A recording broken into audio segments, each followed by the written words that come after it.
तो कल की क्लास में हमने 7 तक क्वेश्चन सॉल्व किए थे और आज हम आगे करेंगे। आज कोशिश करेंगे कि 25 के 25 क्वेश्चन आपको करा पाएँ, ठीक है? तो 8वाँ क्वेश्चन देखो पहले तो।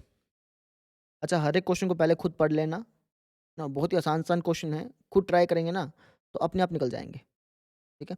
पहले 1-2 क्वेश्चन को आप देख लेना कि मैं किस तरीके से लिख रहा हूँ, है ना? 1-2 बातें भी आपको बतानी हैं। उसके बाद आप बाकी सारे क्वेश्चंस खुद ट्राई ज़रूर करना, समझ गए?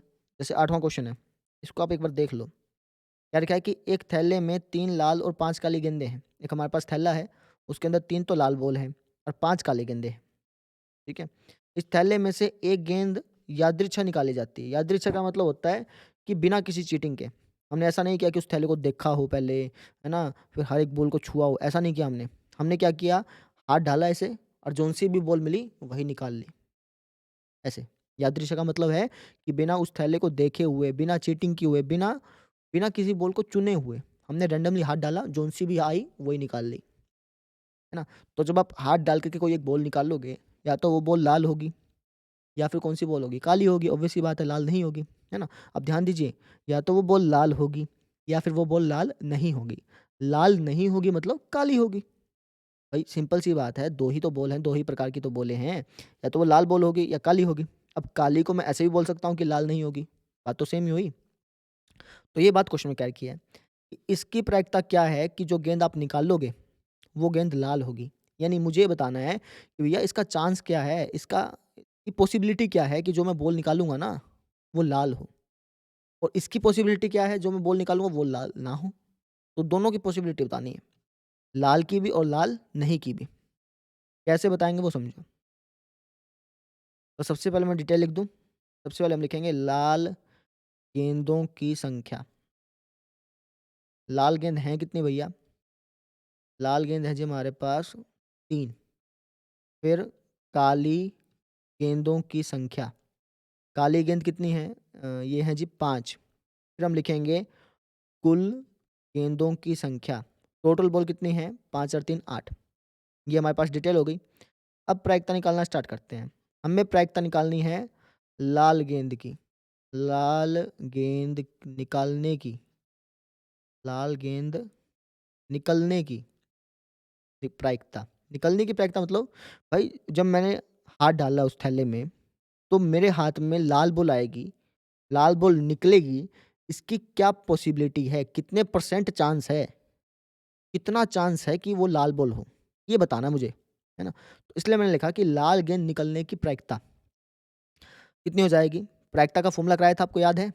अनुकूल परिणामों की संख्या बटे में कुल परिणामों की संख्या। मतलब जो आप निकालना चाहते हैं, वो कितने हैं और बटे में कुल कितने हैं, ये बताया था ना? अब मैं किसकी प्रोबेबिलिटी निकाल रहा हूँ? लाल गेंद की। तो लाल गेंद कितनी है? 3 है। बटे में कुल बॉल कितनी है? 8 है। तो लाल गेंद निकलने की प्रायिकता, लाल गेंद निकलने के जो चांसेज़ हैं, वो हैं 3/8। अब मैंने 3/8 बोल तो दिया, आपने लिख भी लिया होगा 3/8, लेकिन 3/8 का मतलब क्या है? दिमाग में पिक्चर तो नहीं बन रही ना? मैंने कह दिया यार कि लाल बॉल निकालने की पॉसिबिलिटी 3/8 है। अब आपके दिमाग में पिक्चर तो बनी ही नहीं, आपको तो पता ही नहीं 3/8 का मतलब क्या है ना? तो आप एक काम करो, इस 3/8 को परसेंटेज में चेंज कर लो, आपके दिमाग में पिक्चर बन जाएगी। जो एनसीईआरटी बुक है ना आपकी, उसने सिर्फ़ इतना करके छोड़ रखा है। लेकिन आप चाहो तो इसको परसेंटेज में चेंज कर सकते हो। परसेंटेज में चेंज करने से क्या होगा, हमें पता चल जाएगा कि कितने परसेंट चांस है कि लाल बॉल निकल के आएगी। जैसे मैं आपको करके दिखाता हूँ। इसको मैं परसेंटेज में चेंज कर लेता हूँ। परसेंटेज में चेंज करने के लिए 100 से मल्टीप्लाई कर देते हैं, है ना? तो ये कुछ हो जाएगा फिर अपना, ये 12.5 पे कटता है। चाहे आप काट के देख लेना। 12.5 तिया कितना हो गया? 12 तिया 36 और 12.5 तिया हो गया फिर 37.5 हो गया। यानी 37.5% चांस है कि जब मैं हाथ डाल कर के बॉल निकालूँगा ना, तो वो बॉल लाल रंग की होगी। लाल रंग की बॉल निकलने के 37.5% चांस हैं, ठीक है? 37.5% चांस है कि भैया लाल बॉल निकल जाए। अब आपके दिमाग में पिक्चर बन गई। आपको थोड़ा-सा विज़ुअलाइज़ हो गया, महसूस हो गया कि अच्छा लाल बॉल निकलने के 37.5% चांस है ना? 3/8 में कहाँ महसूस होता है? नहीं होता ना। क्योंकि क्यों नहीं होता वो भी इसका रीज़न है। क्योंकि हमने बचपन से अब तक सारी चीज़ों को 100 के साथ कंपेयर किया है।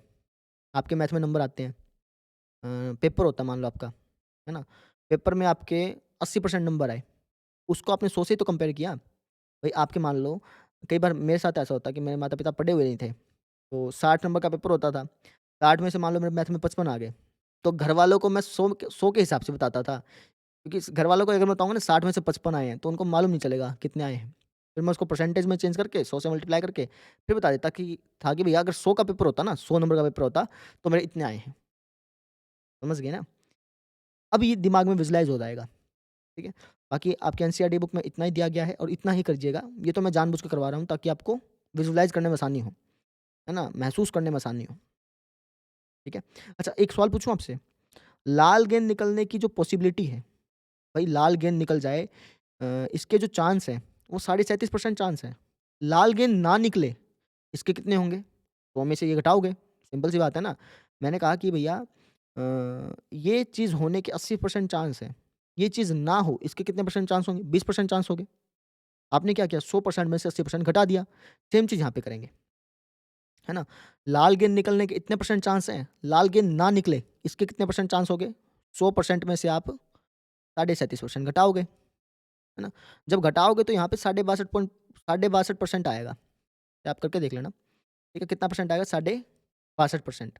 अब चाहो तो इसको आप फ्रैक्शन में चेंज कर सकते हो। करके दिखा देता हूँ, वैसे अब करना नहीं है, समझाने के लिए। 62.5% को फ्रैक्शन में चेंज करने के लिए क्या करोगे? परसेंटेज को हटाने के लिए 100 से भाग करते हैं। अगर किसी भी नंबर को परसेंटेज में चेंज करना है तो 100 से गुणा कर देते हैं और परसेंटेज को हटाना है तो 100 से भाग कर देते हैं। तो पॉइंट हटाऊँगा तो ये हो जाएगा 625/1000, है ना? काट लेते हैं। ये हो गया आपका 25 की पहाड़े पे 25-25 या 625 होता है ना? और 40 पे कट गया। बचो-बचो 25, 5 टा 40 यानी 5/8 लाल गेंद ना निकलने की जो प्रायिकता है ना वो 5/8 आएगी। आपको मैं करके भी दिखाता हूँ। प्रायिकता लाल गेंद ना निकलने की, ना निकलने की।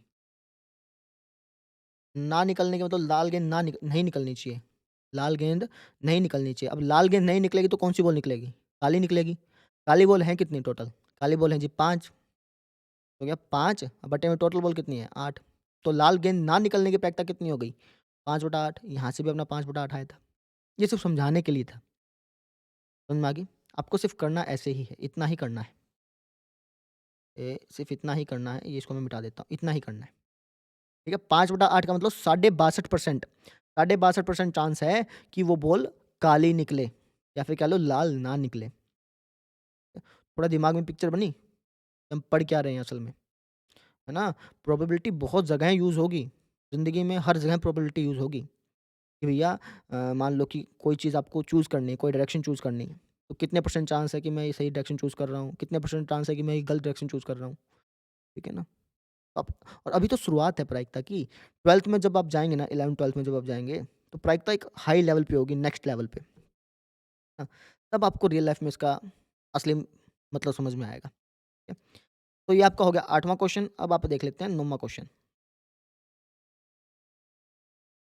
9वाँ क्वेश्चन देखो आप।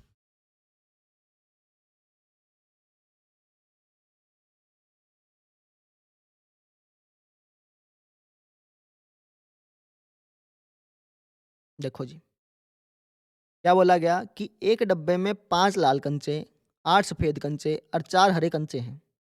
है ना? इस डब्बे में से एक कंचा यादृच्छा निकाला जाता है। मतलब बिना देखे उस डब्बे को हमने ऐसे ही हाथ डाला और एक कंचा निकाल लिया। जब मैं कंचा निकालूँगा तो वो हो सकता है कि लाल कंचा भी हो सकता है कि सफ़ेद कंचा निकले, हो सकता है कि हरा कंचा निकले। हमें परसेंटेज निकालना है। हमें ये पता करना है कि या लाल कंचा निकले इसकी कितनी पॉसिबिलिटी है, सफ़ेद कंचा निकले इसकी कितनी पॉसिबिलिटी है ना? ऐसे बताना है। लिखा भी हुआ है कि इसकी क्या प्रायिकता है कि निकाला गया कंचा लाल हो, सफ़ेद हो, हरा ना हो, हरा ना हो, ये पूछा गया। अब हरा ना हो इसका मतलब या तो वो लाल हो या फिर वो सफ़ेद हो। इनको जोड़ लेंगे और कुल से भाग दे देंगे। करके दिखाता हूँ आपको मैं। डिटेल लिखेंगे पर सबसे पहले लाल कंचों की संख्या। लाल कंचों की संख्या कितनी है? 5 है जी। फिर आप लिखेंगे सफ़ेद कंचों की संख्या। सफ़ेद कंचे कितने हैं? 8 हैं जी। फिर आप लिखेंगे हरे कंचों की संख्या।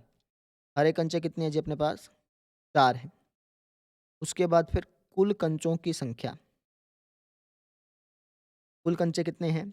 ये हो गया अपना 8 और 4 12, 12 और 5 17, यानी हमारे पास 17 कंचे हैं जिसमें से 5 तो लाल हैं, 8 सफ़ेद हैं और 4 हरे हैं। तो हमें प्रायिकता किसकी निकालनी है? लाल कंचा निकलने की। जब मैं हाथ डालूँ उसके अंदर और जब मैं हाथ बाहर निकाल लूँ, तो मेरे हाथ में एक लाल कंचा हो, इसकी कितनी पॉसिबिलिटी है, कितना चांस है, वो निकालना है। अच्छा, लाल कंचे हैं कितने? 5 हैं और टोटल कंचे कितने हैं? 17 हैं। उसकी पॉसिबिलिटी कितनी होगी? 5/17। अब आप इसको विज़ुअलाइज़ करना चाहें, सोचना चाहें, तो इसकी 100 से मल्टीप्लाई कर लो, है ना? तो आपको परसेंटेज में पता चल जाएगा कि भैया कितने परसेंट चांस है कि लाल कंचा निकल जाए, है ना? मैं आपको वैसे ही अंदाज़ा से बता देता हूँ कितना पाएगा। तो 5/17 है ना? 100 के आस-पास पहुँचाना है हमें, 100 से मल्टीप्लाई करना है ना? तो मैं वैसे अंदाज़ा बताता हूँ आपको मैं। लगभग 30 या 31% पाएगा। आप करना चाहें तो करके भी देख सकते हैं। क्या पता मैं गलत भी हूँ, आप करके देख लीजिएगा। थोड़ा दिमाग में पिक्चर बन जाएगी आपके बस, ठीक है? अच्छा, ऐसे ही आपको प्रायिकता बतानी है किसकी? सफ़ेद कंचे की। सफ़ेद कंचा निकलने की, निकलने की। भाई मेरा सफ़ेद कंचा निकल जाए, इसकी क्या पॉसिबिलिटी है? कितने परसेंट चांस है कि सफ़ेद कंचा निकल जाए? ना तो सफ़ेद कंचे हैं कितने? 8 हैं और कुल कंचे कितने हैं? 17, है ना? तो अगर आप इसको परसेंटेज में चेंज करेंगे ना, तो ये हो गया आपका दुगना है ना लगभग-लगभग, यानी 51-52 परसेंट बताया पाएगा। परसेंटेज में चेंज करके देख लेना, आपको 52% मिलेगा, मतलब 51 या 52, अंदाज़ा से बता रहा हूँ मैं आपको। 51% चांस है कि जब आप कंचा निकालेंगे ना, तो वो कंचा सफ़ेद होगा। इसके कितने परसेंट चांस है? 51, है ना? मुझे कैसे पता चला इतनी जल्दी? क्योंकि देखो यार टोटल कंचे 17 हैं, जिसमें से 8 कंचे सफ़ेद हैं, तो लगभग उसका आधा ही हो गया। 17 का आधा करेंगे तो साढ़े 7 हो गया ना? हाँ, साढ़े नहीं, साढ़े 7 कहाँ हो गया? 17 का आधा करेंगे तो कितना हो गया? 8, साढ़े 8 हो गया। हाँ, साढ़े 8 हो गया, ठीक है ना? ऊपर 8 है ही, तो इसलिए 50% के आस-पास हो गया, तभी मैंने बताया, समझ गए? अच्छा, ये हो गया जी। फिर प्रायिकता बतानी है हरा कंचा ना हो, हरा कंचा ना निकलने की, हरा कंचा ना निकलने की प्रायिकता। अब हरा कंचा ना निकलने की बतानी है ना, कि भैया जब मैं हाथ डालूँ ना, तो हरा कंचा नहीं निकलना चाहिए। हरा कंचा नहीं निकलना चाहिए तो कौन-सा निकल सकता है? लाल निकल जाए या सफ़ेद निकल जाए। तो मुझे बताना है कि लाल और सफ़ेद, लाल या फिर सफ़ेद कंचा निकल जाए, इसकी क्या पॉसिबिलिटी है? तो लाल कंचे कितने हैं अपने पास? 5 हैं। सफ़ेद कंचे कितने हैं? 8 हैं। इनको जोड़ लो, 8 और 5 कितना हो गया? 13। तो इसकी पॉसिबिलिटी हो गई 13/17। यानी जब आप हाथ डाल लें, हाथ डालने के बाद जब आप कंचा निकाल लें, तो हरा नहीं होना चाहिए। हरा नहीं होना चाहिए, इसकी पॉसिबिलिटी है 13/17, है ना? परसेंटेज में चेंज करना चाहें तो आपकी मर्ज़ी है, ठीक है? अच्छा, हरा कंचा ना निकले, इसका एक दूसरा तरीका भी है। मैं वो करा देता हूँ, पहले आपका इतना क्वेश्चन हो चुका है। अगर आप इतना ही देखना चाहते हो तो इतना देख लें। अभी जो मेथड बताऊँगा वो एक एक्स्ट्रा मेथड है, ठीक है? देखो, हरा कंचा ना निकलने का एक और तरीका भी हो सकता है। तो भैया हरा कंचे ना निकलने की पॉसिबिलिटी बतानी है ना, प्रोबेबिलिटी बतानी है, तो उसको निकालने की का एक तरीका और है। तो आपको याद हो पिछले लेक्चर में बताया था कि अगर किसी इवेंट के घटने की प्रोबेबिलिटी और उसी इवेंट के ना घटने की प्रोबेबिलिटी को जोड़ दिया जाए, तो उसका जोड़ 1 के बराबर होता है। इसका मतलब मान लो कि हरा कंचा निकलने की प्रोबेबिलिटी प्लस में हरा नहीं, हरा कंचा ना निकले, उसकी प्रोबेबिलिटी को अगर मैं जोड़ दूँगा तो 1 होगा, है ना? मुझे क्या निकालना है? मुझे हरा कंचा ना निकलने की प्रोबेबिलिटी ज्ञात करनी है। तो ये हो जाएगा अपना प्रोबेबिलिटी ऑफ हरा नहीं, हरा कंचा ना निकले, इसकी प्रोबेबिलिटी बराबर हो जाएगी 1 माइनस, इसको मैं यहाँ ले जाऊँ, हरे निकलने की प्रोबेबिलिटी के। यानी अगर मुझे किसी घटना के ना होने की प्रोबेबिलिटी पता करनी है ना, तो मैं क्या करूँगा? 1 में से उस घटना को घटा दूँगा, ठीक है? तो ये हो जाएगा 1 माइनस हरा कंचा निकलने की प्रोबेबिलिटी क्या होती? हरे कंचे कितने हैं? 4, 1 माइनस 4/17 हो जाती। एलसीएम लेते तो 17 आता, 17 में से 4 गया तो कितना हो गया? 13/17। चाहे आप ऐसे कर लो, चाहे आप ऐसे कर लो। अब आप कहेंगे जी ये ज़्यादा आसान है, कइयों को ये ज़्यादा आसान लगता है। अलग-अलग जगह अलग-अलग मेथड यूज़ हो जाते हैं, है ना? कहने का मतलब सिर्फ़ इतना ही है कि अगर आपको किसी घटना के ना होने की प्रायिकता निकालनी है ना, तो आप 1 में से उसको घटा दो, ठीक है? जैसे मुझे मान लो मैंने एक सिक्का उछाला और मुझे प्रायिकता निकालनी है कि हेड ना आए, तो मैं क्या करूँगा? 1 में से हेड की प्रायिकता को घटा दूँगा। मुझे प्रायिकता निकालनी है हेड ना आए, एच के ऊपर डैश लगा दिया मैंने, हेड ना आए, तो 1 माइनस जो हेड की प्रोबेबिलिटी है उसको घटा दूँगा। 1 माइनस हेड की प्रोबेबिलिटी होती है 1/2, 1 में से आधा घटाओगे तो आधा ही बचेगा, है ना? ये एक और तरीका है निकालने का, जो भी आपको कंफर्टेबल हो, जिसमें भी आपको सही लगे, आप उससे निकाल सकते हैं। समझ में आ गई?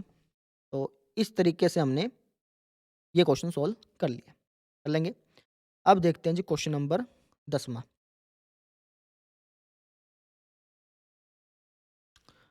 ये 10वां क्वेश्चन काफ़ी ज़्यादा आसान है, सेम टू सेम ऐसा ही क्वेश्चन है।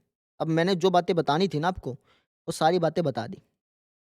तो अब बाकी के क्वेश्चन जो हैं, वीडियो पॉज़ करके आप खुद ब खुद करिए, ठीक है? मतलब खुद करने के बाद देख लीजिएगा थोड़ा-सा, क्या पता कुछ नई बात दिमाग में आए तो फिर मैं आपको बता दूँ। देखो जी, बोला कि एक पिगी बैंक में 50 पैसे के 100 सिक्के हैं। पिगी बैंक का मतलब गुल्लक है हमारे पास, है ना? और उस गुल्लक में हमने 50 पैसे के 100 सिक्के डाले हैं और ₹1 के 50 सिक्के हैं। इन डिटेल को लिख लेता हूँ, फिर बाद में काम आएगी। 50 पैसे के सिक्के कितने हैं? 50 पैसे के सिक्के हैं जी हमारे पास, कितने हैं? 100 हैं। और ₹1 के सिक्के? ₹1 के सिक्के हैं जी 50। अच्छा, ₹2 के 20 सिक्के हैं। ₹2 के सिक्के हैं 20।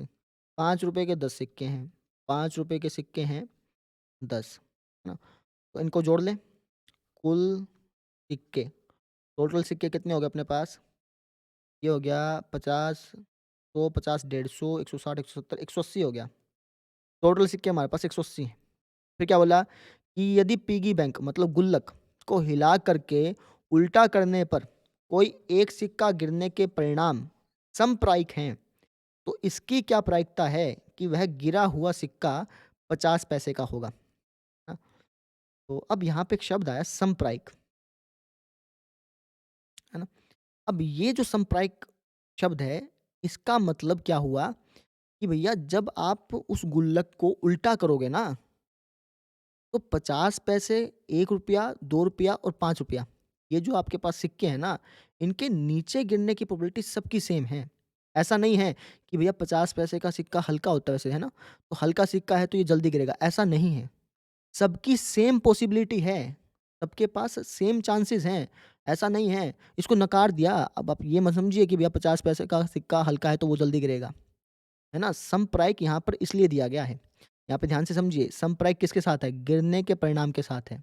यानी जब आप गुल्लक को उल्टा करेंगे, जब आप गुल्लक को उल्टा करेंगे, तो इक्वली चांस हैं, जो आपके पास 4 सिक्के हैं ना, 50 के, 1 के, 2 के और 5 के, 4 रुपयों के 4 प्रकार के सिक्के हो गए। तो 4 प्रकार के सिक्के के पास इक्वली चांस है, इक्वली रूप से वो बाहर निकल सकते हैं। ऐसा नहीं होगा कि ₹5 का सिक्का सबसे भारी है तो सबसे लेट निकलेगा, ऐसा नहीं होगा। समझ में आ रही है मेरी बात? ठीक है? वैसे ये बात बहुत छोटी है लेकिन कइयों को उलझा देती है। वो सोचते हैं कि यहाँ पर समप्रायिक का मतलब होगा कि सबकी पॉसिबिलिटी सेम है, नहीं। यहाँ पर समप्रायिक जो है वो गिरने के साथ जुड़ा हुआ है।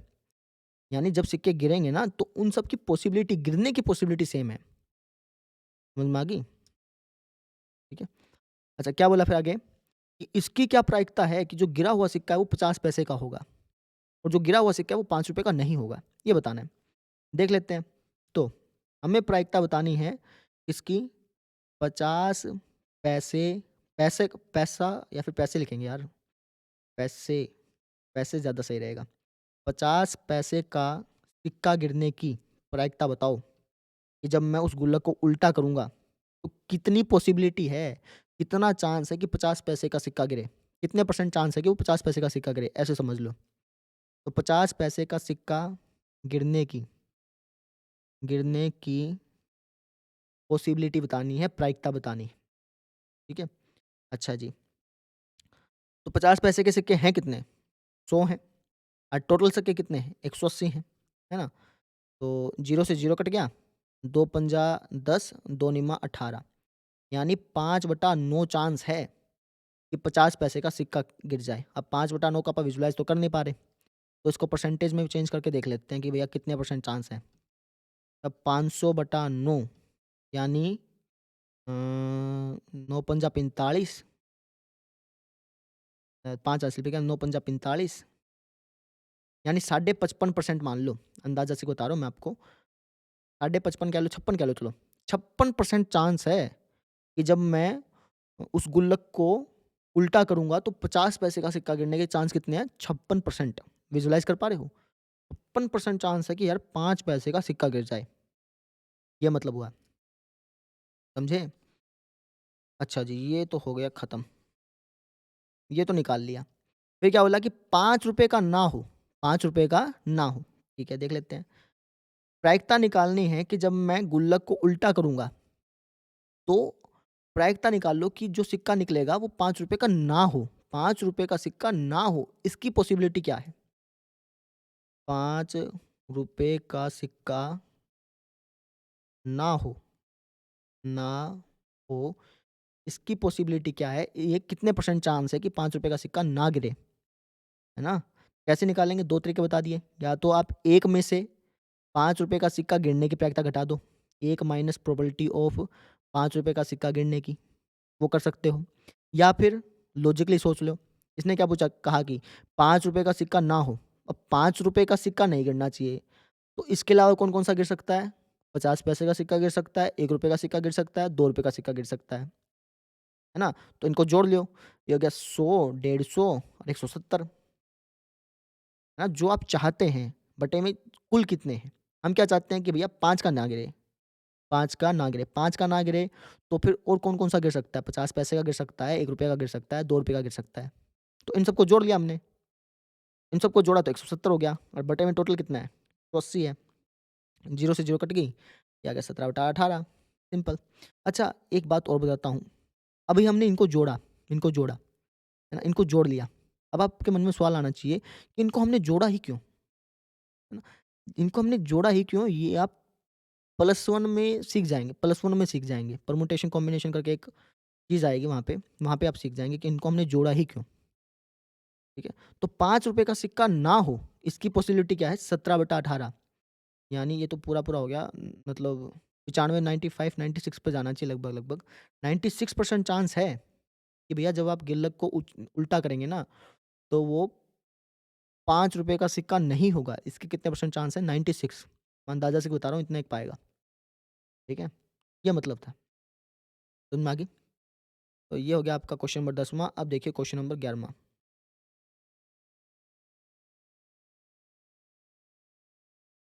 Question number 11वाँ।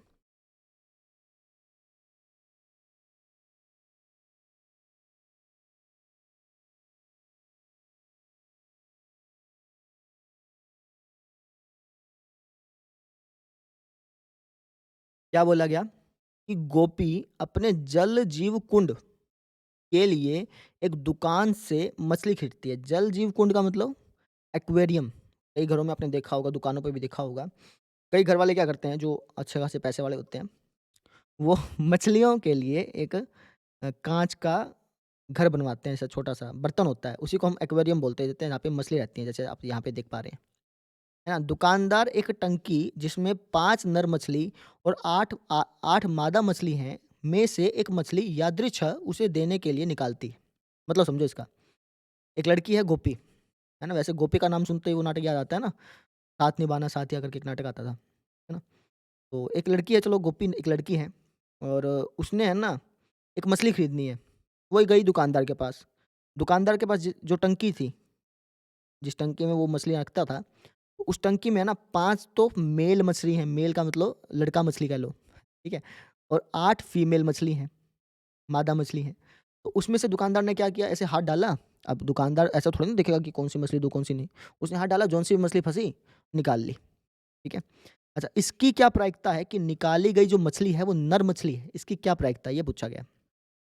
देखते हैं चलो। वैसे सिंपल पता चल ही रहा है, नर मछली कितनी है 5, कुल मछली कितनी है 5 और 8 13, 5 बटा 13 हो गया, है ना? तो लिखना कैसे वो देख लो बस आप। आप लिखिएगा यहाँ पे नर मछली की संख्या। नर मछली हैं कितनी? नर मछली हैं जी हमारी 5। फिर आप लिखिएगा मादा मछली की संख्या। मादा मछली कितनी है? ये है जी 8। फिर आप लिखिएगा कुल मछली की संख्या। कुल मछली कितनी है 5 और 8? 13, है ना? तो आपको क्या बताना है, प्रायिकता बतानी है कि जब वो दुकानदार हाथ डाल के मछली निकालेगा, तो मेल मछली निकले, नर मछली निकले, इसकी कितनी पॉसिबिलिटी है? इसके कितने परसेंट चांस है कि वो मेल मछली निकाल ले, नर मछली निकाल ले, है ना? नर मछली के निकलने के कितने परसेंट चांस है, वो हमें बताना है।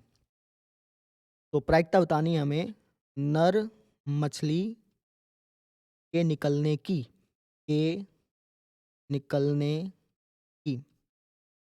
तो प्रायिकता का फ़ॉर्मूला लिखवाया था, जो आप चाहते हैं वो कितने हैं बटे में कुल कितने हैं। मैं चाहता हूँ कि नर मछली निकले, इसकी पॉसिबिलिटी जानना चाहता हूँ। तो नर मछली हैं कितनी? 5 हैं और कुल मछली कितनी है? 13 है। तो 5/13 चांस हो गया, 5/13 चांस हो गया कि भैया नर मछली निकलेगी। अब इसको चाहें तो परसेंटेज में चेंज कर लें। परसेंटेज में चेंज करो तो ये हो जाएगा 5/13 गुणा 100 यानी 500/13 लगभग-लगभग कितना हो गया भैया? 13 चौका 52 हुआ ना? 13 तिया 39, 11 बच गया, 110 हो गया। 13 निम्मा 13 अट्ठा 38 साढ़े 38% चांस है। 38.5% चांस है कि भैया वो जो मछली निकलेगी वो मेल मछली होगी। मेल मछली के निकलने के 38.5% चांस है। ये मतलब है इसका। समझे? चलो जी फिर। अगला क्वेश्चन, क्वेश्चन नंबर देखो जी 12वां।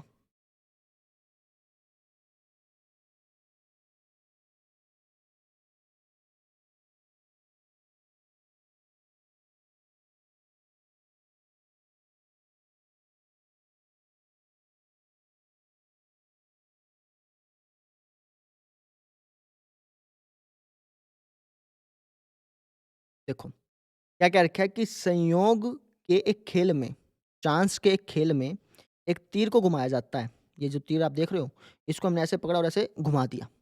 आपने कभी फ़िल्मों में देखा हो, हाँ, मतलब ऐसा ऐसे आजकल तो तीर वाले नहीं आते, वो आते हैं गोल-गोल गिट्टे वाले आते हैं। गिट्टे को ऐसे रख देते हैं और वो मशीन से घूम जाती है। वो गिट्टा जिस पे आता है, वो जुए का गेम होता है वैसे, है ना? पहले ऐसे होता होगा, भैया एक सुई होती है, उसको ऐसे-ऐसे पकड़ के ऐसे घुमा दिया, है ना? ऐसे घुमा दिया। अब ये जो है ना आपको ऐसा लगेगा कि दीवार पे चिपका, नहीं, दीवार पे नहीं चिपका हुआ, धरती में ऐसे, ठीक है? इसको ऐसे पकड़ के घुमा दिया। अब ये सुई कहाँ पे रुकेगी, वो हमें देखना है, ठीक है? अब देखो सुई को घुमा दिया, तीर को घुमा दिया, जो विश्राम में आने के बाद संख्याओं 1, 2, 3, 4, 5, 6, 7, 8 और 8 में से किसी एक संख्या को इंगित करता है। मतलब ये जो सुई है ना, इसको ऐसे पकड़ कर के ऐसे मैं घुमाऊँगा ना, तो किसी पे 1 पे आके रुक जाएगा। हो सकता है 1 पे रुक जाए, हो सकता है 2 पे, 3 पे, 4 अंक पे रुक जाए, 5 पे रुक जाए, 6 पे रुक जाए, 7 पे रुक जाए, 8 पे रुक जाए, किसी एक पे रुकेगा, है ना? यदि ये सभी परिणाम समप्रायिक हों, समप्रायिक का मतलब यहाँ पे भी क्या हुआ कि भैया सबके इक्वली चांस हैं आने के, है ना? भैया सुई का 1 पे रुकने के, सुई के 2 पे रुकने के, सुई के 3 पे, 4 पे, 5 पे, 6 पे, 7 पे, 8 पे, है ना? इन आठों में से किसी पे भी रुकने के चांस इक्वल हैं। ऐसा नहीं है कि भैया 1 पे गोंद चिपक रहा है ना? तो 1 पे ज़्यादा चांस हो गया, ऐसा नहीं है। ना इक्वली चांस हैं, कहीं पर भी सुई रुक सकती है। ठीक है? तो इसकी क्या प्रायिकता है कि यह तीर इंगित करेगा, इंगित मतलब रुकेगा या फिर चिह्नित करेगा। यह तीर रुकेगा 8 पर, इसकी प्रायिकता बतानी है ना? 8 कितनी बार है? 1 बार है और टोटल नंबर कितने हैं? 8। 8 पर रुकने की प्रायिकता कितनी हो गई? 1/8 हो गई। ऐसे तो निकालते हैं। जो आप चाहते हो वो कितने हैं? आप चाहते हैं कि 8 पे रुक जाए। अब 8 हैं कितने? 8 तो 1 ही है और कुल कितने हैं? कुल नंबर अपने 8 हैं। एक यहाँ पे, यहाँ पे, यहाँ पे, यहाँ पे, यहाँ पे, यहाँ पे, है ना? 1/8 हो गई। एक विषम संख्या को करेगा, यानी ये जो सुई है, ये एक विषम संख्या पे रुकेगा। अब विषम संख्या है कितनी? विषम संख्या मतलब जो संख्याएँ 2 से भाग ना हों। विषम संख्या कितनी है? ये है और कौन-सी होगी भैया? ये भी विषम है, ये भी विषम है। तो विषम संख्या होगी 4 और कुल टोटल संख्या कितनी है? 8। तो इसकी प्रायिकता होगी 4/8 करके दिखाऊँगा लेकिन पहले समझ लो। 2 से बड़ी संख्या पर रुकेगा। ये जो सुई घूमते-घूमते 2 से बड़ी संख्या पे रुकेगी। इसकी कितनी पॉसिबिलिटी है? तो 2 से बड़ी संख्याएँ कौन-सी हैं? ये है, ये है, ये है, ये है, ये है, ये है। कितनी होगी टोटल मिला के ये? 5 हो गई। हाँ, पा नहीं 1, 2, 3, 4, 5, 6 होगी भैया। तो ये इसकी पॉसिबिलिटी होगी 6/8। समझ पा रहे हैं? परसेंटेज में चेंज नहीं कर रहा हूँ। परसेंटेज में तो सिर्फ़ समझाने के लिए ही था। अभी मैं जितने क्वेश्चन्स आगे होंगे तो परसेंटेज में चेंज नहीं करूँगा। आपकी इच्छा हो तो आप कर सकते हैं। करिएगा, आपको थोड़ा-सा विजुअलाइज़ करने में आसानी होगी, थोड़ा-सा दिमाग खोलने में आसानी होगी। अब मैं करूँगा तो फिर ज़्यादा टाइम लगेगा उस चीज़ में। 9 से छोटी संख्या पर रुकेगा। अब ये क्या बोला कि इसकी कितनी पॉसिबिलिटी है कि ये जो सुई है ना, ये 9 से छोटी संख्या पे रुकेगी। अभी सारी की सारी संख्याएँ 9 से छोटी ही तो हैं। किसी की भी प्रोबेबिलिटी निकालने का तरीका क्या है कि जो आप चाहते हैं वो कितने हैं? हम चाहते हैं कि 9 से छोटी संख्या पे रुक जाए। 9 से छोटी संख्याएँ हैं कितनी? 8 है भैया। 9 से छोटी संख्याओं की संख्या टोटल नंबर कितने हैं ये? 8 हैं। इसकी पॉसिबिलिटी कितनी होगी? 8 बटे में टोटल नंबर कितने हैं? 8 कट के कितना आ गया? 1 आ गया। 100% चांस है, 100% चांस है कि 9 से कम संख्या पर रुकेगा। ये मतलब होता है इसका, है ना? इसको अपन अब प्रॉपर्ली लिख लेते हैं। लिखना कैसे वो समझो। तो सबसे पहले तो आप सैंपल स्पेस लिखोगे अब, एस। आपने बेसिक लेक्चर देखा है तो आप जानते होंगे सैंपल स्पेस का मतलब क्या होता है। सैंपल स्पेस का मतलब होता है कुल परिणाम, कुल परिणाम। या तो सैंपल स्पेस लिख लो, एस से रिप्रेज़ेंट कर लो, नहीं तो आप चाहो तो अगर आपको एस समझ में ना आए, तो आप एस की जगह कुल परिणाम भी लिख सकते हो। कुल परिणाम क्या-क्या हो सकते हैं? हो सकता है कि सुई 1 पे रुक जाए, 2 पे रुक जाए, 3 पे रुक जाए, 4 पे रुक जाए, 5 पे रुक जाए, 6 पे रुक जाए, 7 पे रुक जाए, 8 पे रुक जाए। ये हमारे कुल परिणाम है ना। कुल परिणामों को अगर मैं कर्ली ब्रैकेट के अंदर बंद कर दूँ, ये कर्ली ब्रैकेट कहलाती हैं, तो इसके अंदर अंदर मैं बंद कर दूँ, तो इसको इस ये जो सेट बना ना, इसको सेट बोलते हैं। इस सेट को बोलते हैं हम सैंपल स्पेस। ये जो सेट बना है, ये स्पेशल टाइप का सेट है और इसको हम क्या बोलते हैं? Sample space. एस से रिप्रेज़ेंट करते हैं इसको। हिंदी में बोलते हैं इसको प्रदिष्ट समष्टि, प्रदिष्ट समष्टि। लेकिन इतनी ज़्यादा भारी हिंदी कोई बोलता नहीं है ना? इसलिए सिंपल आप एस से रिप्रेज़ेंट कर सकते हैं। नहीं तो आप कुल परिणाम लिख दो, वो भी सही है ना? तो ये अपना सैंपल स्पेस हो गया। अब सैंपल स्पेस क्यों बनाया, पहले क्यों नहीं बनाया? सैंपल स्पेस तब बनाते हैं जब आपको टोटल नंबर ना पता हो। अब यहाँ पे सैंपल स्पेस बनाने के बाद मेरे पास क्लियरली पता है कि यार 1 भी है, 2 भी है, 3 भी है, 4 भी है, 5 भी है, 6 भी है, 7 भी है, 8 भी है। सैंपल स्पेस मेरी मदद करेगा। पिछले क्वेश्चन में सैंपल स्पेस बनाने की ज़रूरत ही नहीं पड़ी। बिना सैंपल स्पेस के ही आराम से क्वेश्चन हो गए। अब सैंपल स्पेस मेरी मदद करेगा क्योंकि इसके अंदर 3-4 पार्ट है ना, ठीक है? तो मेरी मदद करेगा विषम संख्या कितनी है ये ढूँढने में, ठीक है? मुझे सोचना नहीं पड़ेगा, मैं यहाँ पे टिक मार लूँगा आराम से, समझे? सैंपल स्पेस तभी बनाना है जब ज़रूरी हो, ठीक है? बिना सैंपल स्पेस के काम कर सकते हो, तो बिना सैंपल स्पेस के काम कर लो। तब लगे कि यार सैंपल स्पेस बनाना ज़रूरी है, तो बना लो। जैसे अब सैंपल स्पेस बनाना क्यों ज़रूरी है अभी पता चल जाएगा आपको देखो। जैसे फर्स्ट पार्ट है, मुझे निकालना है 8 की प्रोबेबिलिटी, प्रायिकता निकालनी है कि जो तीर है वो 8 पर रुकेगा। तीर, इसने तीर को ही कहा ना, तीर 8 को इंगित करेगा, 8 को इंगित करेगा, इसकी प्रायिकता निकालनी है। तीर 8 को इंगित करेगा, इसकी प्रोबेबिलिटी, इसकी पॉसिबिलिटी, कितने परसेंट चांस है कि ये 8 पर रुकेगा, 8 को इंगित करे, इंगित मैं बोल नहीं रहा हूँ बार-बार, 8 पर रुकेगा, इसके कितने परसेंट चांस है, कितना चांस है इसका, ये पता करना है, ठीक है? तो 8 कितनी बार आया हुआ है? 1 बार आया हुआ है, तो मैं लिख दूँगा 1 बटे में टोटल नंबर कितने हैं? 8, गिनती में टोटल नंबर 8 ही तो है, समझे? तो इसकी पॉसिबिलिटी होगी 1/8। परसेंटेज में चेंज करना चाहें तो परसेंटेज में भी चेंज कर सकते हैं। बात समझ में आ गई? ठीक है? परसेंटेज में अगर आप चेंज करेंगे तो 12.5 आएगा, करके देख सकते हैं आप। 12.5% चांस है। 12.5 अब थोड़ा विजुअलाइज़ करो, दिमाग लगाओ कि आपके सामने एक ऐसा-ऐसा बॉक्स है ना? और आपको ये सुई घूम रही है, तो आपके दिमाग में क्लियर हो गया कि यार 12.5% चांस है कि वो 1 पे रुक जाए, है ना? और वैसे आपको पता है कल मैंने ये बात बताई भी होगी कि जो प्रोबेबिलिटी की खोज हुई थी वो एक जुआरी ने की थी। मुझे याद नहीं है उसका नाम, कभी याद होगा तो बताएँगे। ठीक है? ठीक है, ये हो गया हमारा सेकंड। अब यहाँ पे सैंपल स्पेस ने मदद की ना, नहीं तो आपको सोचना पड़ता। 8 को इंगित करेगा, यानी 8 कितने हैं? 1 है, कुल कितने हैं? 8 है, सोचना पड़ता। अब सैंपल स्पेस की वजह से सोचना नहीं पड़ा, डायरेक्टली पता चल गया। ठीक है जी। सेकंड क्वेश्चन क्या बोला कि एक विषम संख्या को करेगा, मतलब जो तीर है, वो एक विषम संख्या पर रुकेगा। तीर विषम संख्या पर रुकेगा, ऐसे लिख लो चाहे, विषम संख्या पर रुकेगा।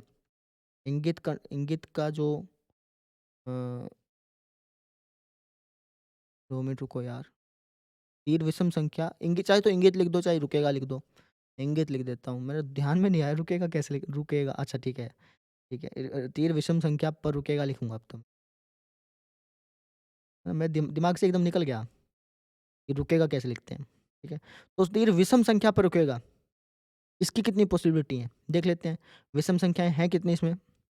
ये विषम संख्या, ये विषम संख्या, ये विषम संख्या, ये विषम संख्या। विषम संख्या कितनी है? 4 और टोटल संख्या कितनी है? 8। तो ये कट गया 1/2, यानी 50% चांस है कि ये जो तीर है घूमते-घूमते विषम संख्या पे रुक जाए। 1/2 का मतलब हाफ हो गया ना, हाफ चांस है आपका, ऐसे समझ लो चाहे। तीसरा, प्रोबेबिलिटी बतानी है कि जो तीर है वो किस पे रुकेगा? 2 से बड़ी संख्या पर रुकेगा। 2 से बड़ी संख्या पर रुकेगा, संख्या पर रुकेगा। 2 से बड़ी संख्या कोई भी हो सकती है, 3 पे हो सकती है, 4 हो सकती है, 5 हो सकती है, 6 हो सकती है, 7 हो सकती है, 8 हो सकती है। तो टोटल कितनी होगी? 2 से बड़ी संख्याएँ हैं कितनी? 1, 2, 3, 4, 5, 6। 2 से बड़ी संख्या कितनी है? 6। अब यहाँ पे 6 क्या है? 6 हैं 2 से बड़ी संख्याएँ। वो कितनी हैं? Number of number of counting, समझ रहे हैं ना? भैया 6 यहाँ पे, अब ये कई सोचते हैं कि 6 कैसे आ गया यहाँ पे? 6 का मतलब है कि 2 से बड़ी संख्याएँ कितनी हैं? 2 से बड़ी संख्याएँ कितनी हैं? 6 हैं। ये मतलब वो हुआ, समझे? इसकी पॉसिबिलिटी होगी 6/8, यानी अ, 2 तिया 6, 2 चौका 8, 3/4, 75% हो गया। 75% चांस है कि वो 2 से बड़ी संख्या पर रुकेगा, ठीक है? अच्छा जी, आगे प्रोबेबिलिटी बताओ कि वो 9 से छोटी संख्या पर रुकेगा। तीर 9 से छोटी संख्या पर रुकेगा। छोटी संख्या पर रुकेगा कहो या फिर छोटी संख्या इंगित करेगा। इंगित का मतलब उसके ऊपर निशान आएगा, है ना? कैसे भी लिख लो, ठीक है? 9 से छोटी संख्या पर रुकेगा, इसकी पॉसिबिलिटी कितनी है? 100% है, क्योंकि इसके अंदर जितनी भी संख्याएँ हैं वो 9 से छोटी हैं। तो आप डायरेक्टली चाहो तो 1 लिख दो, नहीं तो आप ऐसे भी समझ सकते हो 9 से छोटी संख्याएँ कितनी हैं? 8। टोटल संख्या कितनी है? 8। 8 से 8 कट गया, कितना आ गया? 1। परसेंटेज में से चेंज करोगे तो 100 से मल्टीप्लाई करनी पड़ती है। तो 100% चांस है कि वो 9 से छोटी संख्या पर रुकेगा। मतलब समझ में आया? ऐसे करना था। समझ गए? ठीक है। अच्छा, अब अगर आप थोड़ा-सा ध्यान देंगे, कई स्टूडेंट्स ऐसे होंगे जिनको ये डाउट भी आ सकता है कि सर यहाँ पर तो अगर मैं इन सभी पॉसिबिलिटीज़ को जोड़ दूँ, तो 1 नहीं बन रहा, है ना? तो उन स्टूडेंट्स को मैं बता दूँ कि हमें प्रारंभिक प्रारंभिक घटनाओं का जोड़ जो है, वो हमेशा 1 के बराबर आता है। प्रारंभिक का मतलब हर एक घटना का। 1 आने की प्रोबेबिलिटी कितनी होगी? 1/8 होगी। 2 आ जाए इसकी प्रोबेबिलिटी 1/8, 3 आ जाए इसकी प्रोबेबिलिटी 1/8। ये प्रारंभिक घटनाएँ हैं ना, जो-जो आपके पास आउटकम्स हैं, वो अलग-अलग करके लिख दिए जाएँ, तो वो सारे के सारे प्रारंभिक घटनाएँ कहलाएँगी। ये प्रारंभिक घटना, ये भी, ये भी, ये भी। तो इन सब की प्रोबेबिलिटी का जोड़ 1 आएगा। इसकी प्रोबेबिलिटी 1 आने की प्रोबेबिलिटी 1/8 है ना, 2 आने की 1/8, 3 आने की 1/8, 3 आने की 1/8 ही तो हुई। 3 कितनी बार है? 1 बार है ना, तो 1/8, 1/8, 1/8, 1/8। इनको जब आप जोड़ोगे ना, तो 8/8 होके 1 आएगा। अगर आपके मन में ये डाउट आया है तो अच्छी बात है, नहीं आया तो कोई बात नहीं। ये चीज़ होगी। हमारा यहाँ पे क्वेश्चन खत्म हो गया, क्वेश्चन नंबर 12वाँ। अब देखते हैं क्वेश्चन नंबर 13वाँ। क्वेश्चन नंबर 1 मिनट, टाइम देख लेना कितना हो गया। 13वाँ क्वेश्चन देखो फिर आप।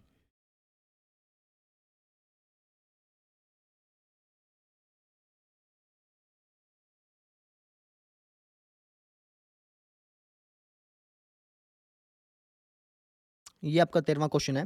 बोला कि एक पासे को एक बार फेंका जाता है। पासा समझ गए? गिट्टा, साँप-सीढ़ी वाला। निम्नलिखित को प्राप्त करने की प्रायिकता ज्ञात करो। अब एक पासे को फेंका, अब क्या-क्या आ सकता है? 1 भी, 2 भी, 3 भी, 4 भी, 5 भी, 6 भी, 7 भी, 8 भी। ये आ सकता है ना? पहले वाले जो क्वेश्चन्स थे, 11वां जो क्वेश्चन था, 10वां जो क्वेश्चन था, उसमें हमें इसको लिखने की ज़रूरत नहीं पड़ती थी। जैसे आपको मछली वाला क्वेश्चन पता हो, उसके अंदर 5 नर मछली थी, वो पहले काउंटिंग में दे दिया उन्होंने, है ना? अब ये नहीं बताया, अब जैसे सैंपल स्पेस बनाना क्यों ज़रूरी है वो बता रहा हूँ मैं आपको। जैसे इसने लिखा कि एक पासे को फेंका गया, अब क्या-क्या आउटकम आ सकते हैं? 1, 2, 3, 4, 5, 6 आ सकते हैं ना, तो इसको लिख लेंगे तो फ़ायदा रहेगा ना। आपको पता चल जाएगा कि टोटल कितने हैं, है ना? 1 कितनी बार आ रहा है, 2 कितनी बार आ रहा है, तो इसलिए सैंपल स्पेस बनाना ज़रूरी हो जाता है। तो सैंपल स्पेस बनाता हूँ पहले मैं। सैंपल स्पेस का मतलब कुल परिणाम। जब आपने एक पासे को फेंका हो तो क्या-क्या आ सकता है? 1 आ सकता है, 2 आ सकता है, 3 आ सकता है, 4 आ सकता है, 5 आ सकता है, 6 आ सकता है। क्या 7 आ सकता है? नहीं, गिट्टे पे तो 6 ही तक होते हैं, ना? अच्छा, अब हमें प्रायिकता बतानी है, किसकी? अभाज्य संख्या की। अभाज्य संख्या आने की। जब हमने गिट्टे को फेंका, फैक्ट के बाद वो रुकेगा ना, तो उस रुकने के बाद उसके ऊपर एक अभाज्य संख्या हो, इसकी कितनी पॉसिबिलिटी है, कितने परसेंट चांस है कि वो जब रुकेगा तो उसके ऊपर एक अभाज्य संख्या हो, है ना? अभाज्य संख्या की प्रायिकता, अभाज्य संख्या की पॉसिबिलिटी बतानी है। अब अभाज्य संख्याएँ कौन-सी होती हैं? वे संख्याएँ जो या तो खुद से भाग हों या 1 से भाग हों, या तो खुद से भाग हों या फिर 1 से भाग हों। और अभाज्य संख्या स्टार्ट होती है 2 से, तो 2 एक अभाज्य संख्या हो गया। क्यों? क्योंकि 2 एक तो खुद से भाग होता है और एक 1 से भाग होता है। 3, 3 खुद से भाग होता है, खुद की टेबल में आता है और एक 1 की टेबल में आता है। 5, 5 एक खुद की टेबल में आता है, एक 1 की टेबल में आता है। तो अभाज्य संख्याएँ हैं कितनी हमारे पास? 3 है कुल मिलाकर के। यहाँ पर 3 का मतलब क्या है कि 3 संख्याएँ हैं, 3 नंबर नहीं हैं। यहाँ पे जब हम 3 लिख रहे हैं तो 3 का मतलब है 3 संख्याएँ और कुल संख्याएँ कितनी हैं? 6। तो अभाज्य संख्या आने की प्रोबेबिलिटी क्या हो गई? 3/6, 3 कम 3, 3 दूनी 6, ये हो गया 1/2, 50% चांस है कि एक अभाज्य संख्या आ जाए। समझे? अच्छा, अब आपके मन में एक सवाल ये उठ सकता है कि जी, एक अभाज्य संख्या क्यों नहीं है? एक अभाज्य संख्या क्यों नहीं है? क्यों नहीं है? क्योंकि अगर आप आपके अनुसार ये कह सकते हैं कि जी, एक भी खुद से भाग होता है और 1 से भाग होता है। एक भी अभाज्य संख्या होना चाहिए? नहीं। ध्यान से समझो। अभाज्य संख्या की प्रॉपर डेफिनिशन ये कहती है कि अभाज्य संख्याएँ वो संख्याएँ होती हैं जिनके 2 अलग-अलग फैक्टर हों। जैसे मान लो मैंने 5 को अभाज्य संख्या बोला, क्योंकि जब आप 5 के फैक्टर करेंगे तो वो होगा 5 गुणा 1। यहाँ पे 2 अलग-अलग फैक्टर हो गए ना, 5 और 1 अलग-अलग हैं, समझ गए? 3 का जब आप फैक्टर करेंगे तो 3 गुणा 1 हो गया। 3 और 1 अलग-अलग फैक्टर हो गए, अलग-अलग संख्याएँ हो गई। लेकिन जब आप 1 के फैक्टर करते हैं तो वो तो 1 गुणा 1 ही हुआ। यहाँ पे 2 अलग-अलग नहीं हुए, सेम ही हो गए। तो इसलिए ये एक अभाज्य संख्या नहीं कहलाता। इसके और भी बहुत सारे रीज़न हैं, उसमें से जो आपके समझ में आ सकता है वो मैंने रीज़न बता दिया। ठीक है? तो अब जब मैं गिट्टा फेंकूँगा, गिट्टा फेंकने के बाद उस गिट्टे पे एक अभाज्य संख्या आ जाए, इसके कितने परसेंट चांस है? 50% चांस है कि भैया एक अभाज्य संख्या आएगा, है ना? दूसरी, अच्छा, एक डाउट और हो सकता है आपका कि सर हम फ़ॉर्मूला नहीं लिख रहे, अनुकूल परिणामों की संख्या बटा कुल परिणामों की संख्या, तो क्या नंबर कटेंगे? नहीं कटेंगे। वो तो सिर्फ़ आपको समझाने के लिए फ़ॉर्मूला बताया जाता है। डायरेक्टली कीजिए, कोई दिक्कत नहीं आती, है ना? तो इसलिए बता रहा हूँ, कोई नंबर नहीं कटता उस चीज़ का। आप डायरेक्टली ऐसे कर सकते हैं। दूसरा बोला कि 2 और 6 के बीच में कोई संख्या आ जाए।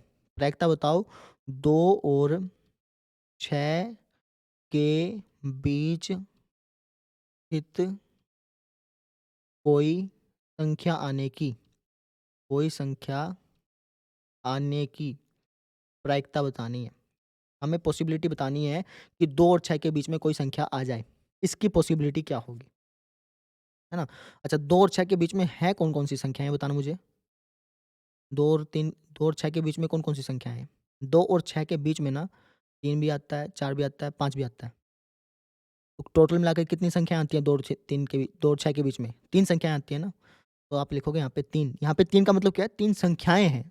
3 कोई डिजिट नहीं है, 3 संख्याएँ हैं। ध्यान रखिए, 3 का यहाँ पे 3 जब आप लिख रहे हो तो 3 का मतलब है कि 3 संख्याएँ हैं भैया। यहाँ पे अगर मैं 1 लिखूँगा तो 1 संख्या है कोई। 2 और 6 के बीच में आने वाली संख्याएँ कितनी हैं? 3 हैं। कौन-कौन सी? 3, 4, 5। बटे में कुल संख्याएँ कितनी हैं? 6 हैं। 3 एकम 3, 3 दूनी 6, यानी 50% चांस है कि जब मैं गिट्टा फेंकूँगा तो 2 और 6 के बीच में संख्या आएँगी। इसके कितने चांस है? 50%। प्रायिकता एक विषम संख्या की, विषम संख्या की। विषम संख्या कौन-सी होती हैं? जो 2 से भाग ना हों। तो 2 से भाग ना होने वाली संख्याएँ कितनी हैं? 3 हैं वो भी हमारे पास।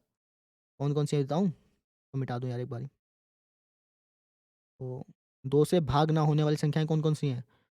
एक तो 1 हो गया, एक 3 हो गया, एक 5 हो गया, है ना? तो 2 से भाग ना होने वाली संख्याएँ कितनी हैं? 3। 3 का क्या मतलब है? संख्याएँ।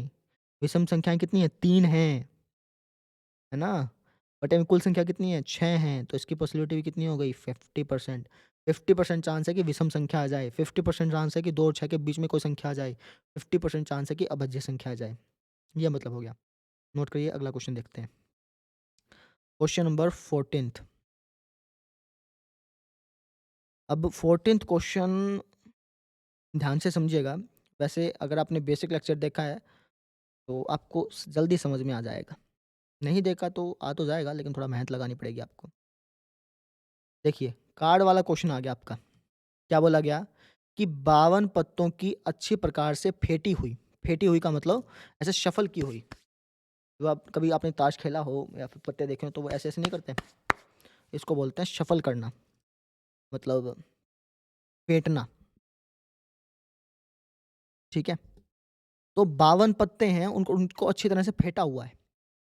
फेंटी हुई एक गड्डी में से एक पत्ता निकाला जाता है। ऐसे एक पत्ता निकाला, है ना, आपका दोस्त निकाल ले भाई 52 पत्ते, आपने एक पत्ता निकाला। ठीक है, आपको प्रोबेबिलिटी ज्ञात करनी है कि जब आप पत्ता निकालेंगे वो लाल रंग का बादशाह होगा। लाल रंग का बादशाह होगा, इसकी प्रायिकता ज्ञात करनी है। कैसे करेंगे वो समझो। सबसे पहले तो है ना, आप यहाँ पे लिखो, जो अगर आपको याद हो, मैंने बेसिक लेक्चर में आपको एक चार्ट सा बनवाया था। आप वो चार्ट बना देंगे तो और ज़्यादा अच्छा है, क्योंकि फिर दिक्कत नहीं आएगी। मैं वो चार्ट बना लेता हूँ यहाँ पे, है ना। तो मैं यहाँ पे लिख दूंगा, वैसे तो सैंपल स्पेस होता है वो पूरा, लेकिन सैंपल स्पेस मत लिखिए, जगह नहीं बचेंगी यहाँ पे। सीधा लिख दीजिए पत्ते। टोटल पत्ते होते हैं जी 52। 52 पत्तों में से काले पत्ते कितने होते हैं? ये होते हैं जी हमारे 26। और लाल पत्ते कितने होते हैं? ये भी होते हैं हमारे 26। तो तभी टोटल मिला करके 52 हुए। जो काले पत्ते होते हैं, इसमें 13-13 का सेट होता है। इसमें चीड़ी का पत्ता भी आता है। चीड़ी मैंने गलत लिख दी, बड़ी की मात्रा आएगी भैया। ठीक है, और जो काले रंग के पत्ते होते हैं, इसमें हुक्म के पत्ते भी होते हैं। चीड़ी के 13 पत्ते होते हैं और हुक्म के 13 पत्ते होते हैं। ऐसे अगर मैं लाल रंग की बात करूं, तो लाल रंग में भी दो दो दो दो सेट होते हैं। एक पान के पत्ते होते हैं और एक ईंट के पत्ते होते हैं। पान के पत्ते भी 13 होते हैं, ईंट के पत्ते भी 13 होते हैं। तो कुल मिलाकर 13 13 13 13 52 पत्ते हो गए। 13 13 26 काले, 13 13 26 लाल। समझ गए? जो चीड़ी के पत्ते होते हैं ना 13, उसमें 1 से लेकर 10 तक तो नंबर वाले पत्ते होते हैं। मतलब 1 लिखा होगा, 2, वैसे 1 नहीं लिखा होता, मेरे ख्याल से ए लिखा होता है उसके ऊपर, याद नहीं है मुझे इतना। बहुत टाइम हो गया। ठीक है, ऐसे 10 तक तो ऐसा लिखा होता है उसके अंदर। नंबर ऐसा होगा, पत्ता लिखा है, पत्ता है, पत्ते पे चीड़ी का निशान बन रहा होगा, उस पे 10 लिखा होगा। अभी आपने पत्ता देखा हो, कुछ इस तरीके का पत्ता होता है। यहाँ पे 10 लिखा होता है, यहाँ पे मेरे ख्याल से 10 लिखा होता है। यहाँ पे चिड़ी-जुड़ी के निशान बने होते हैं, यहाँ पे चिड़ी का निशान, यहाँ पे चिड़ी का, ऐसे-ऐसे निशान बने होते हैं। तो 1 से 10 तक ऐसे चलता है। उसके बाद जो 3 पत्ते होते हैं, उन्हें फेस कार्ड बोलते हैं। बादशाह, बेगम, गुलाम। यानी चिड़ी का बादशाह, फिर चिड़ी की बेगम, फिर चिड़ी का गुलाम। ऐसे ही हुक्म के 13 पत्ते भी इसी तरीके से। 10 तक तो सेम टू सेम ऐसे ही लिखेगा। 10 तक तो सेम टू सेम ऐसे ही चलेगा। फिर हुक्म का बादशाह हो गया। बादशाह मतलब उसकी शक्ल होती है बादशाह जैसी, किंग जैसी, है ना?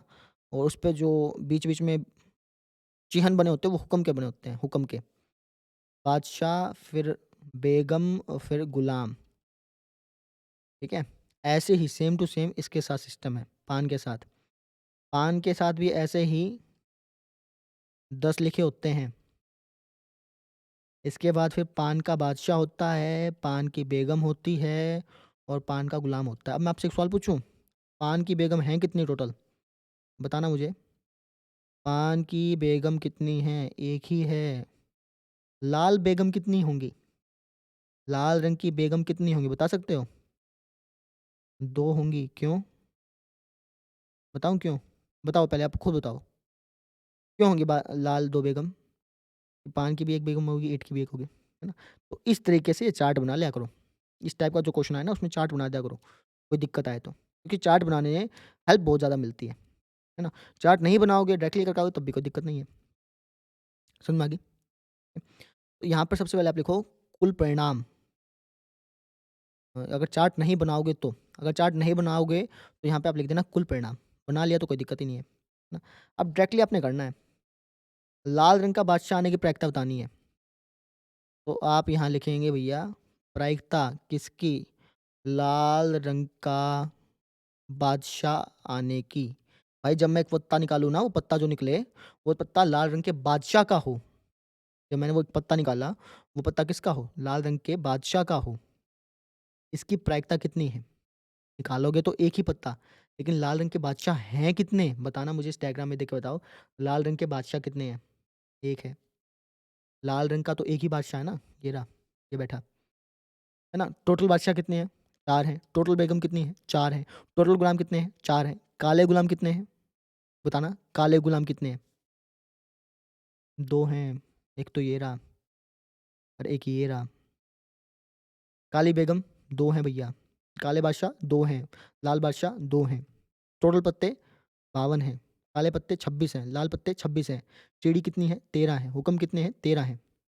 समझे? ये मतलब होता है। इसको बोलते हैं हुक्म का इक्का। नाम सुना होगा हुक्म का इक्का, मूवी भी है मेरे ख्याल से कोई, ध्यान है मुझे थोड़ा मोटा। ठीक है? तो लाल रंग का बादशाह जो मैं पत्ता निकाला, वो पत्ता लाल रंग के बादशाह का हो। इसकी कितनी पॉसिबिलिटी है, कितने परसेंट चांस है कि वो पत्ता बादशाह का हो? कैसे होगा? लाल रंग का बादशाह की प्रायिकता निकालनी है, तो लाल रंग के बादशाह हैं कितने? एक ही है जी। और कुल पत्ते कितने हैं? 52 हैं। प्रायिकता निकालने का यही तो तरीका होता है। जो आप चाहते हैं वो कितने हैं और कुल कितने हैं।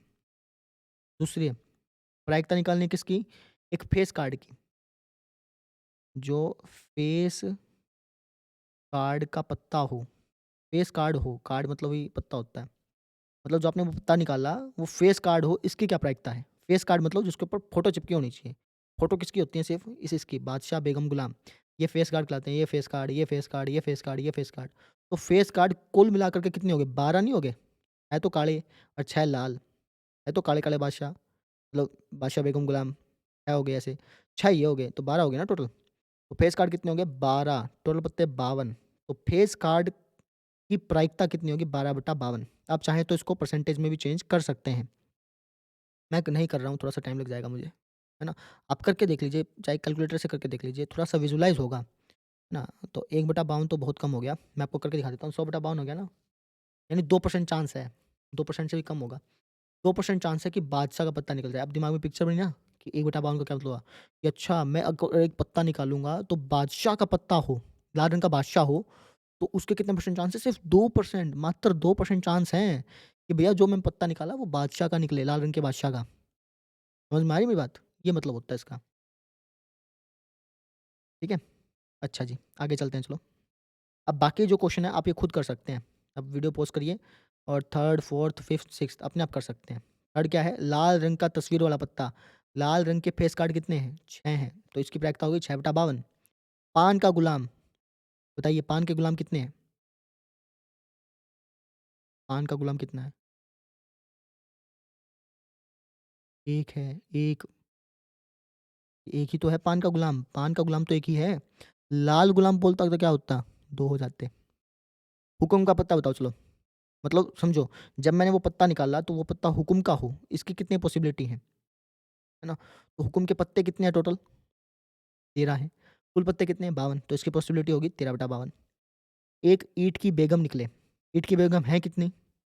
ईंट ये रहा, ईंट की बेगम तो यार 1 के है, 1/52। समझ गए? ऐसे करना है। 1-2 सवाल और पूछ लूँ आपसे? जो मैंने पत्ता निकाला वो काले रंग का बादशाह हो, इसकी पॉसिबिलिटी बता दो मुझे। कमेंट्स में बताना। जो मैंने पत्ता निकाला वो काले रंग का बादशाह हो, इसकी पॉसिबिलिटी क्या है? बताना, अपने आप बताना। बाकी मैं आपको ये लिख के दिखा देता हूँ। ये आप खुद ब खुद लिख सकते हैं। वीडियो पॉज़ करके लिख लीजिए अपने आप। तो लाल रंग का तस्वीर वाला पत्ता, प्रायिकता लाल रंग के तस्वीर वाले पत्ते की, तस्वीर वाला पत्ता हो। जब मैंने वो कार्ड निकाला, वो कार्ड लाल रंग का तस्वीर वाला पत्ता हो, इसकी कितनी पॉसिबिलिटी है, कितनी प्रायिकता है, वो देख रहे हैं। तो लाल रंग का तस्वीर वाला पत्ता कितने हैं भैया? लाल रंग के तस्वीर वाले पत्ते हैं 6, तो ये हो गया 6/52। इसको काटते भी हैं, हमने काटा नहीं है। 4 तिये 12, 4 एकम 4, 4 तिये 12, ये हो गया 3/13 ना? ये हो गया फिर आपका 2 तिया 6, 2 दूनी 4, 2 छिये 12, 3/26। इस तरीके से करना है। ऐसे आप चौथे की 4th की करिए, 5th की करिए, 6th की करिए। ये खुद करिए, खुद मेहनत करिए, ज़्यादा समझ में आएगा। कर लेंगे ना? अच्छा जी। अब आ जाइए फिर आप अगले क्वेश्चन पे, क्वेश्चन नंबर 14th। इस क्वेश्चन में आपको डायग्राम बनाने 14 तो कर लेना, क्वेश्चन नंबर 15th इसमें आपको डायग्राम बनाने की ज़रूरत नहीं है, क्योंकि इसने सैंपल स्पेस पहले से दे रखा है ना? इसने ये नहीं कहा कि 52 पत्तों की पट्टी में से, इसने ऐसे नहीं कहा। इस क्वेश्चन को अगर आप ध्यान से देखेंगे तो इसने कहा कि सिर्फ़ 5 कार्ड है जी हमारे पास तो। 52-52 नहीं है, सिर्फ़ 5 है। बोल रखा है कि ताश के 5 पत्तों, ईंट का दहला है, गुलाम है, बेगम है, बादशाह है और इक्का है। हमारे पास टोटल कितने पत्ते हैं? 5 हैं। अब ये बादशाह कौन-सा है, लाल रंग का है, काले रंग का, उससे कोई मतलब ही नहीं है। ना कोई सा भी हो सकता है, पता नहीं हमें। लेकिन हमारे पास टोटल पत्ते कितने हैं? 5, ठीक है? को पलट करके अच्छी प्रकार से फेंटा गया। ये 5 पत्ते हैं, उनको हमने ऐसे-ऐसे शफ़ल कर दिया। फिर इनमें से रैंडमली हमने एक पत्ता निकाल लिया। इसकी क्या प्रायिकता है कि जो पत्ता हमने निकाला है, वो पत्ता एक बेगम का हो? देख लेते हैं। तो सबसे पहले आप एक काम कीजिए, सैंपल स्पेस लिख लीजिए। सैंपल स्पेस का मतलब हमारे पास टोटल आउटकम कितने हैं? हमारे पास 5 पत्ते हैं ना, एक है ईंट का दहला, इसको मैं ऐसे फर्स्ट लिख देता हूँ, और है मेरे पास गुलाम, और क्या है, बेगम है, और बादशाह है, और इक्का है। ये मेरा सैंपल स्पेस हो गया। यानी मेरे पास कुल मिलाकर के 5 पत्ते हैं, सैंपल स्पेस से मुझे पता चल गया अच्छी तरह से, है ना? तो मैं फर्स्ट कर रहा हूँ, मुझे प्रायिकता बतानी है किसकी? बेगम के पत्ते की। जो मैंने पत्ता निकाला वो बेगम का पत्ता हो, बेगम का पत्ता हो, इसकी प्रायिकता बतानी है। कितने परसेंट चांस है कि वो बेगम का हो? तो 20% चांस होंगे, ऑब्वियस सी बात है, 5 पत्ते हैं तो 20-20% चांस होगा। और आप वैसे ही देख सकते हैं ना। बेगम का पत्ता, बेगम के पत्ते हैं कितने टोटल? एक ही पत्ता है, और कुल पत्ते कितने हैं? 5 है, तो 1/5 हो गया। परसेंटेज में चेंज करें तो 100 से मल्टीप्लाई करनी पड़ेगी, तो 100 से मल्टीप्लाई करें तो वो 20 पे कटेगा। 20% चांस है कि जब आप एक पत्ता निकालेंगे तो वो बेगम का होगा। खुद विजुलाइज कर लीजिए, 5 पत्ते हैं, उसमें से एक पत्ता निकालना है, तो 20% चांस ही हुआ, ठीक है। अच्छा, अब सेकंड पार्ट पे आइए, ये इंपॉर्टेंट है। बोला कि यदि बेगम निकल आती है, आपने जो पत्ता निकाला वो बेगम का निकल आया, आपकी किस्मत अच्छी निकली, आपका जो पत्ता निकाला वो बेगम का ही निकला, ठीक है। बेगम का पत्ता निकला है और उसे अलग रख दिया गया। हमने वापस से उन 5 पाँचों में नहीं मिलाया, उसको अलग कर दिया। अब अलग कर दिया तो हमारे पास पत्ते कितने रह गए? 4 रह गए। कौन-कौन से? ईंट का दहला, गुलाम, बादशाह, इक्का। ये बेगम तो हमने निकाल कर के फेंक दी, समझ रहे हैं ना? अब जो हमारा सैंपल स्पेस है वो क्या रह गया? ईंट का दहला, ईंट का दहला, गुलाम, और बेगम तो गई, बादशाह और इक्का। ये हमारा सैंपल स्पेस हो गया, है ना? और एक अन्य पत्ता निकाला जाता है। अब मैंने क्या किया, बेगम निकलाई थी, बेगम को मैंने रख दिया बाहर, चलो भाई जा जाओ। अब हमारे पास पत्ते रह गए 4, है ना? अब जो 4 पत्ते हैं, हमने इन 4 पत्तों में प्रायिकता ज्ञात करनी है कि जो दूसरा पत्ता मैं निकालूँगा वो इक्का हो। अब ये जो 4 पत्ते रह गए, इसमें से 1 पत्ता और निकालता हूँ। अब मैं प्रायिकता पूछ रहा हूँ कि जो मैं पत्ता निकालूँगा वो इक्का हो, इसकी कितनी पॉसिबिलिटी है? इक्का कितना है? 1, और टोटल पत्ते कितने रह गए? 4, तो 1/4 होगी। समझ रहे हैं? प्रायिकता किसकी? इक्का का पत्ता हो। इक्के की प्रायिकता बतानी है। इक्का है कितना? 1 है। टोटल पत्ते कितने हैं? 4। परसेंटेज में चलेंगे तो 20% हो गया। 20% चांस है कि उन 4 पत्तों में से अब आप इक्का निकालोगे तो 20% होगा। मतलब 20% चांस है कि इक्का हो, ठीक है? और किसकी प्रायिकता बतानी है? और प्रायिकता बतानी है हमें बेगम की। ये जो 4 पत्ते हमारे रह गए, इसमें अब इसमें से मैंने एक कार्ड निकाला। मुझे पॉसिबिलिटी बतानी है कि वो बेगम का पत्ता, बेगम का तो पता हो ही नहीं सकता ना। कहाँ है? बेगम का तो पहले निकाल के रख दिया बाहर, है ना? तो इन चारों पत्तों में से जब मैं पॉसिबिलिटी निकालूँगा बेगम के पत्ते की, इन चारों में से जब मैं बेगम की पॉसिबिलिटी निकालूँगा तो बेगम की पॉसिबिलिटी 0 होगी। ये तो असंभव घटना होगी ना, बेगम तो है ही नहीं इसमें, निकाल कैसे लोगे? समझ रहे हैं? तो प्रोबेबिलिटी किसकी? बेगम के पत्ते की। बेगम का पत्ता हो, बेगम का पत्ता हो, इसकी पॉसिबिलिटी 0 है ना? लिखो कैसे? बेगम के पत्ते हैं कितने? 0, है ही नहीं बेगम पत्ता, वो तो बाहर गया, फेंक दिया हमने तो, ना? तो बेगम के पत्ते अब रह कितने गए? 0। कुल पत्ते कितने? 4, तो 0/4 क्या होंगे? 0। नहीं तो आप इसको ऐसे लिख सकते हो कि यह एक असंभव घटना है और हम जानते हैं कि असंभव घटना की जो प्रायिकता होती है वो 0 होती है। ऐसे भी करके चाहो तो कर सकते हैं। तो ये हो गए जी हमारे 15 क्वेश्चन। आगे देखते हैं अगर आगे कराएँगे तो। नहीं तो कल करा देंगे, टाइम लगेगा इनमें। ज़्यादा क्वेश्चन है। चलिए बाकी जो 10 क्वेश्चन है वो हम कल कर लेंगे। ठीक है? तो कल मिलते हैं फिर। Thank you.